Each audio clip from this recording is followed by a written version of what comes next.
Nesse vídeo eu queria fazer algo um pouco diferente do que eu tenho feito em algumas postagens no blog. É, eu queria fazer uma pequena análise em cima de padrões de senhas, né? Essa ideia dessa análise meio que veio a partir de um questionamento que eu tinha se em relação a Rainbow Tables, né? É, é um artifício muito utilizado para quebra de senhas, mas tem uma grande desvantagem em relação ao tamanho, né? Ainda mais dependendo da complexidade do Rainbow Table que você cria, a gente tem aí é, alguns Rainbow Tables que chegam a gigas, terabytes, né?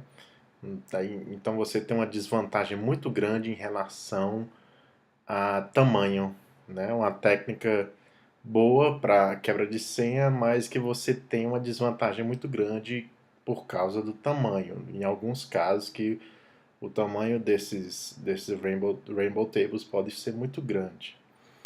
E eu quis fazer um experimentozinho só para ver se a partir de padrões era possível substituir um Rainbow Table, de certa forma, né? E qual seria o efeito disso e até que ponto isso poderia substituir um Rainbow Table ou não, para você não ter que ficar andando com os arquivos gigantes para tentar quebrar alguns hashes, por exemplo. Então, eu quis fazer aqui um experimento bem simples. Hoje em dia, a gente tem vários dumps aparecendo na internet de sites comprometidos que foram.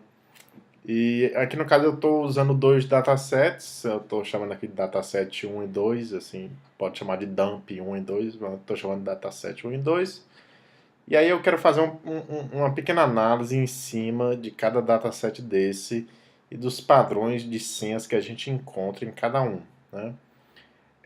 No primeiro dataset eu tenho aí 67 mil registros ou senhas.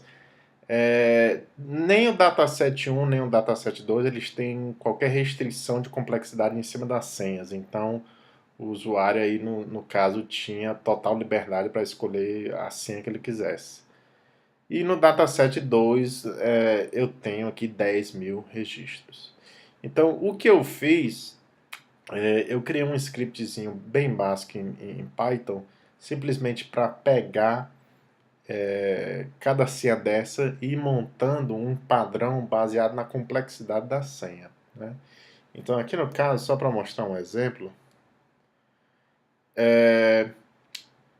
eu coloquei aqui para que o script ele pudesse ler cada senha e para cada caractere ele for analisando para ver se aquele caractere é uma letra minúscula, uma letra maiúscula, dígito ou caractere especial. Aqui no caso eu já coloquei também um espaço como caractere especial.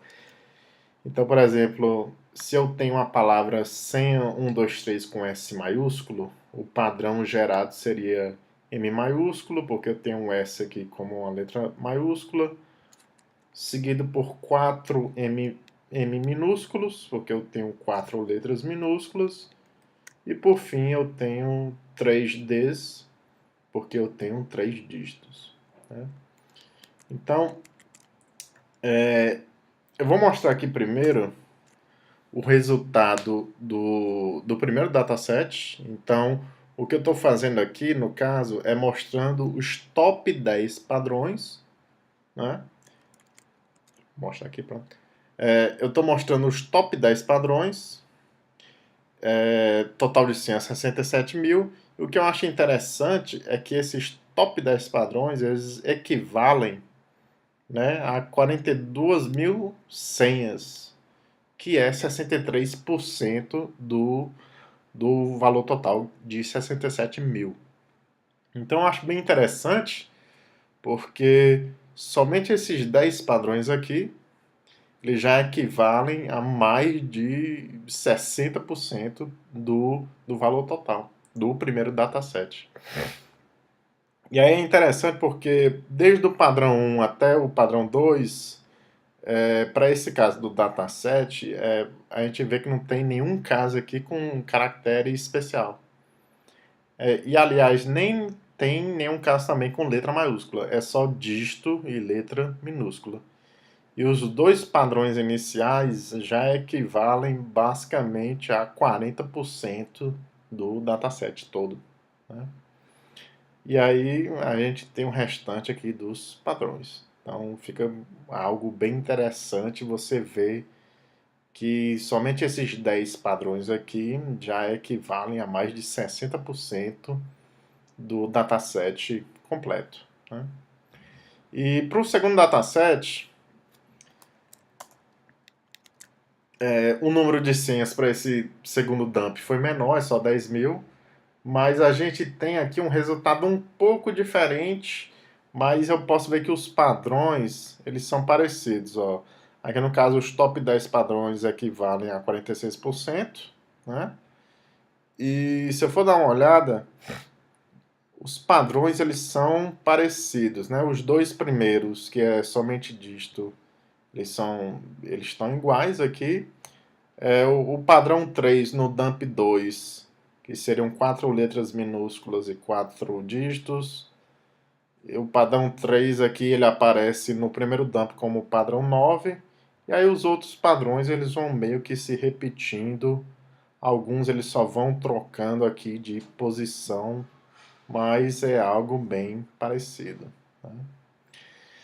Assim, algo que eu quis fazer, um teste a mais, em relação a esses dumps, foi que nenhum deles tem questão de complexidade, né? O usuário tinha liberdade dele poder criar as senhas à sua vontade.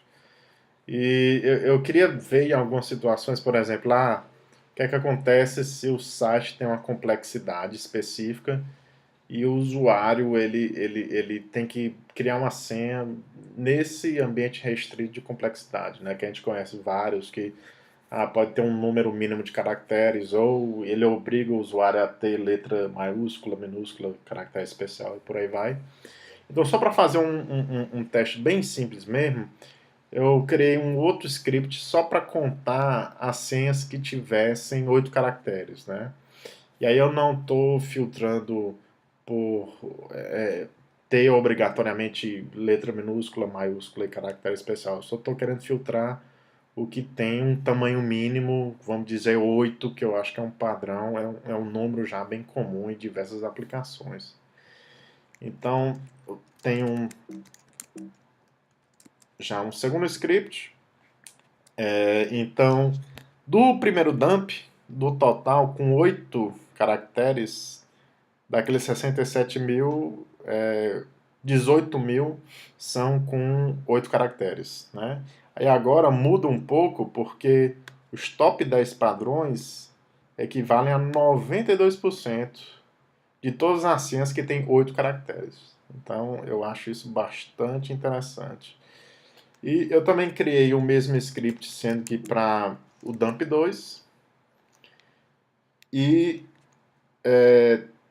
dos 10.000, 2.979, quase 3.000, são com 8 caracteres. E aí os padrões, novamente, os padrões são parecidos, do dump 1 e do dump 2, eles meio que só vão mudando de posição. Por exemplo, o padrão 1 é o mesmo aqui, do dump 1 e dump 2. O padrão 4 também parece ser o mesmo, o 5 também, o 6 também e por aí vai. Alguns padrões se repetem, outros simplesmente só mudam de posição de um lugar para outro, aí dependendo do dump 1 e do dump 2. Mas eu acho interessante mostrar essa questão dos padrões, né? Porque você tem algumas ferramentas, por exemplo, como o Hashcat, que você pode entrar com um padrão como esse, para você não ter que ficar usando um word list, né? Então, eu acho bem interessante mostrar como os padrões, em algumas situações específicas, eles já representam quase que 90% ou um valor bem alto do total de registros que existem no banco. Então, eu achei interessante. Eu acho que ainda mostra que existem algumas situações específicas, mesmo que talvez pequenas, em que ainda é necessário utilizar Rainbow Table, porque você pode ter algum padrão bem difícil aqui. Mas eu acho que na maioria das vezes, na maior parte das vezes, algum desses top padrões aí, top 10, ele acaba resolvendo o problema quando você tem que quebrar alguma senha específica. Então, era isso esse vídeo, só para mostrar um pequeno estudo, uma pequena análise baseada em dois dumps aí. E é isso aí. Obrigado, pessoal, e até o próximo vídeo.